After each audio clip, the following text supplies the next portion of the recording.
So far this NBA season, we've seen a lot of players come back to the fruits of their labor, having much improved games over the summer, whether it be a more reliable jumper, or a tighter handle, or even developing their bodies. What do you mean by that?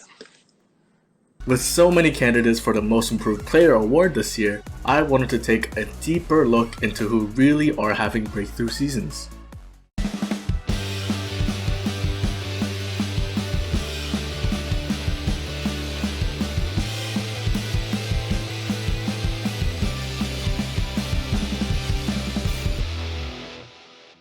To take an initial broad look, I made a heat map from a dataset joining players' stats from the last season to this season as of November 7th. Initially, I had it cluster itself showing groups of players that have had similar net changes in their statistical outputs. If we take a closer look at some of the positive clusters, we can see that players such as Spencer Dinwiddie, Harrison Barnes, Cole Anthony, and Grayson Allen amongst others have had similar statistical improvements. Can we talk about Cole Anthony real quick? Come on, man. Shout out to the team, man. Shout out to RJ. Shout out to Dell. Shout out to Mo Bamba. Shout out to my whole team, man. You know we had to go get that dub, man. Shout out to the Magic, man. Let's go. After a disappointing rookie season where he was very inefficient, the Magic point guard has been averaging 20 points and 7 rebounds. 7 rebounds! This guy's like 6'2". Anyways, we can also see players that haven't had such a great season so far, such as Enes Kanter and Marvin Bagley, who you can't really blame directly because they've been relegated to barely even having a role on their own teams. RIP to Marvin Bagley fans, if there are any left. To make things a bit easier to look at, I then sorted the heat map by points, as that is what often most fans equate to being the most important stat of them all, especially when it comes to award season. At the top of the list are some of the aforementioned players along with others who significantly upped their scoring output, especially with the likes of Desmond Bane and Tyrese Maxey, both guys who all certainly have a case for the Most Improved Player hardware. However, the heat map doesn't really tell the full story. Being that it's a simple comparison between this and last season, you wouldn't really know if someone just had a down year last year. You know, Spencer Dinwiddie is a prime example of that, as his stats last year kind of skewed because he only played 3 games after having an ACL injury. But the year prior, he had a better statistical season than the one he's having right now. And of course, this figure doesn't show how these players managed to up their outputs. Did they actually improve their games, or is it more so due to increased opportunity and volume, etc.? It's more of a very surface level way to view the changes in output compared to last year, meant to give an idea rather than a specific answer. So I ended up narrowing it down to 3 players from this list with context in mind that I think are standouts from the crowd. Them being Miles Bridges, Ja Morant, and Tyler Herro. Obviously, all 3 of these guys have had massive improvements, especially in the scoring department, but how can we really decide who should win the Most Improved Player award? To do so, let's put on our best thinking hats and see if any of these guys' cases for the award is sus. First, let's investigate Tyler Herro's case.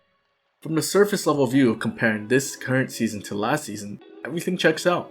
Let's look at the per 36 numbers to see, maybe his overall lift and output was maybe due to a simple increase in minutes. Nope. Stats per 36 look even better, especially in the points departments.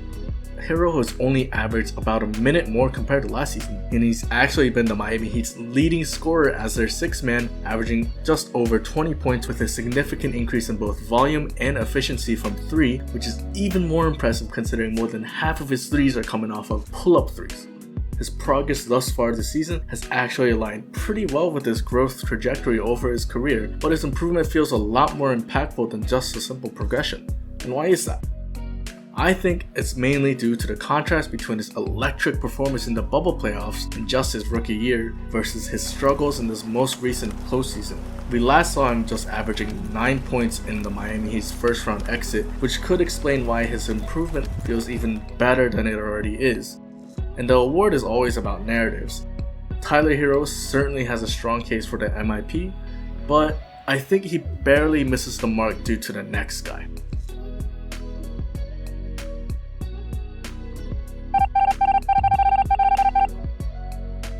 Next up in the case file might be the most sus of being the MIP thus far, and that is none other than Ja Morant. He has gone from being a fringe all-star last season to maybe being a fringe all-NBA guard. What stands out to me statistically is the fact that despite his scoring and usage going way up from last year, his efficiency has largely remained the same or even gotten better, especially looking at his 3-point shot, which has gone up slightly in volume and gone up in efficiency. His ability to increase his scoring and usage by that much whilst maintaining similar or even better efficiency is an amazing achievement, especially when you're already jumping up from something like 20 points a game. He averaged about 19 a game last year, now averaging 26. His assists per 36 is really the only stat that hasn't jumped up from last season, but he's had a bigger role as a scorer and a playmaker. Keeping it the same is still very impactful. All of that makes Ja an early favorite for the MIP, and really the video should probably end here, as we've most likely found the MIP. That's kind of boring. We've known Ja has had the potential to break out like this, especially after his first 2 years in the league. In a redraft, Ja even has a strong case to go number 1 overall over Zion, which is kinda crazy to say out loud considering Zion's impact when he does play. His improvement went from being a good player to an elite player, which is super impressive, and definitely most likely deserving of the MIP. But for me personally, I like it better when the narrative is more so about a role player developing into a star rather than a young star like Ja Morant developing like he really should and was expected to do so.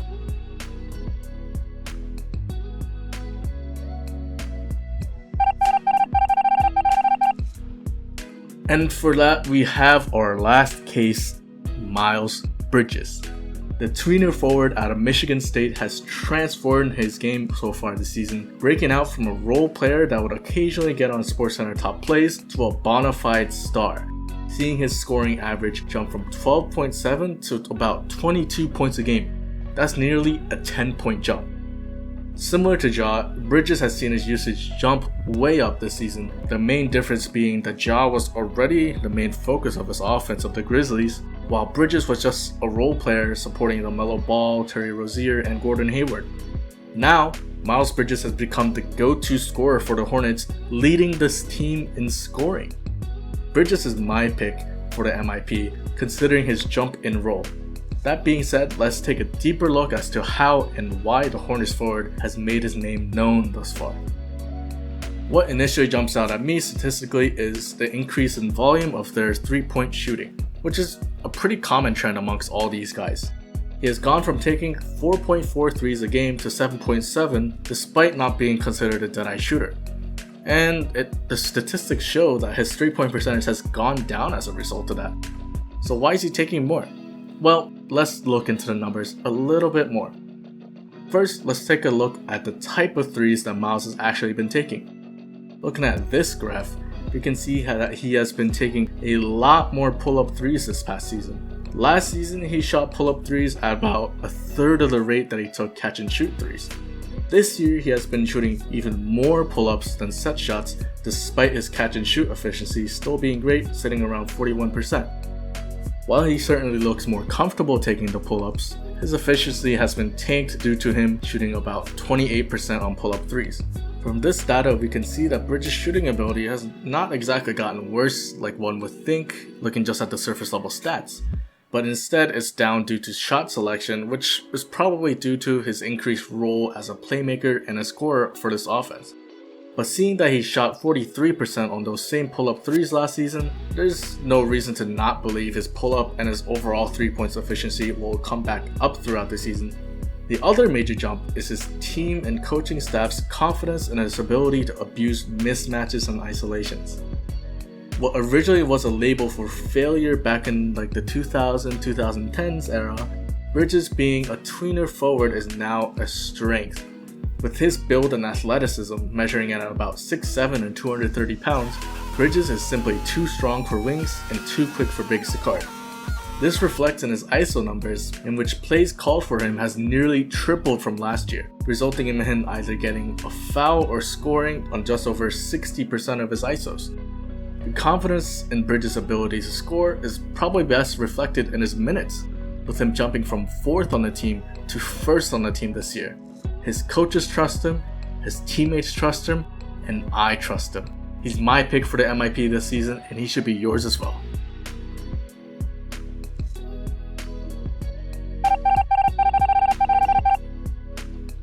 But honestly, there's so many guys having breakout seasons this year. You really can't go wrong with either of them.